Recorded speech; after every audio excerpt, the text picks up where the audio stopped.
জামুগুৰিহাটৰ প্ৰতিভাৱান কণমানি ভাস্বতী ভূঞাই BS ইভেণ্ট প্ৰডাকশ্যনৰ উদ্যোগত ভাস্কৰ চাহাই সুদূৰ কোচবিহাৰত অনুষ্ঠিত কৰা গ্লেমাৰ এণ্ড গ্ল'ছ ইউনিভাৰ্ছ সৌন্দৰ্য প্ৰতিযোগিতাত মিছ কিডছৰ শাখাত প্ৰিণ্ট উইনাৰৰ লগতে নৃত্য প্ৰতিযোগিতাত প্ৰথম ৰানাৰ্ছ আপৰ বিজয়ী খিতাপ অৰ্জন কৰিবলৈ সক্ষম হয়।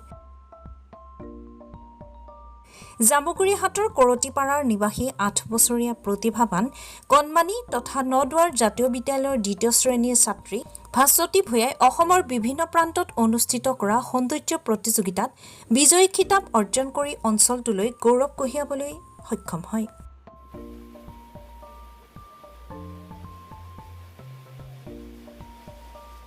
সুদূৰ কোচবিহাৰত অনুষ্ঠিত কৰা সৌন্দৰ্য প্ৰতিযোগিতাত প্ৰিণ্ট উইনাৰৰ খিতাপ অৰ্জন কৰাত বিজয়ী মুকুট, ট্ৰফি, ফুলৰ থোপা, পেঞ্চিল বক্স, বেনাৰসী শাৰী, পঢ়া টেবুল প্ৰশংসাপত্ৰৰে আৰু নৃত্য প্ৰতিযোগিতাত প্ৰথম ৰানাৰ্ছ আপৰ খিতাপ অৰ্জন কৰাত অসমীয়া জাতীয় স্বাভিমান ফুলাম গামোচা, ট্ৰফি, পানী বটল, টিফিন বক্স প্ৰশংসাপত্ৰৰে উষ্ম অভিনন্দন জ্ঞাপন কৰে অঞ্চলটোৰ উদ্যোক্তাসকলে।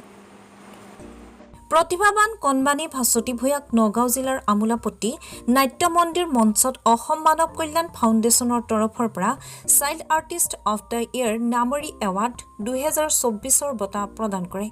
কণমানি ভাস্বতীক মাতৃ নয়নমণি বৰুৱা ভূঞা আৰু মোমায়েক প্ৰাণপলাশ বৰুৱাই এই ক্ষেত্ৰত সম্পূৰ্ণ দায়িত্ব লৈ আগুৱাই নিয়াত অধিক গুৰুত্ব প্ৰদান কৰা দেখা গৈছে।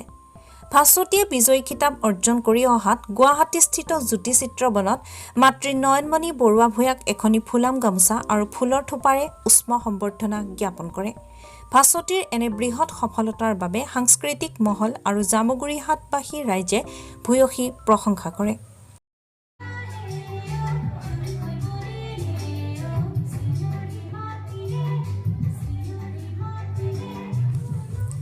তেজপুৰৰ পৰা চন্দন শৰ্মাৰ ৰিপৰ্ট, ডিলাইটফুল ৱৰ্ডছ।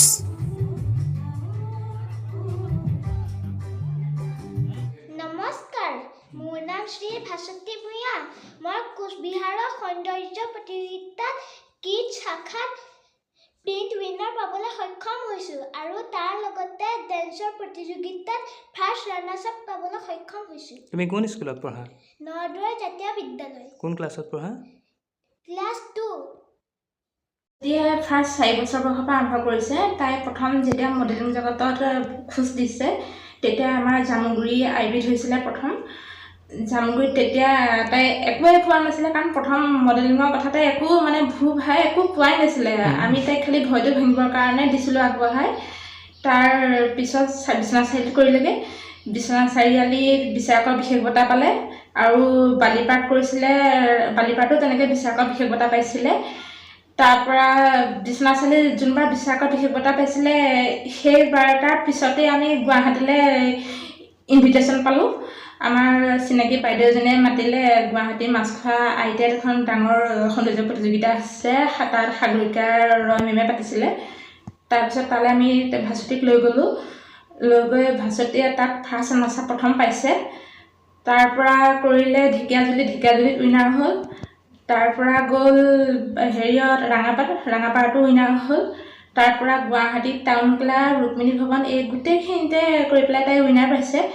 নেক্সট আমি এইবাৰ অসমৰ বাহিৰত গৈছিলোঁ, ৱেষ্ট বেংগলত। তাত প্ৰিণ্ট উইনাৰ পাবলৈ সক্ষম হ'ল।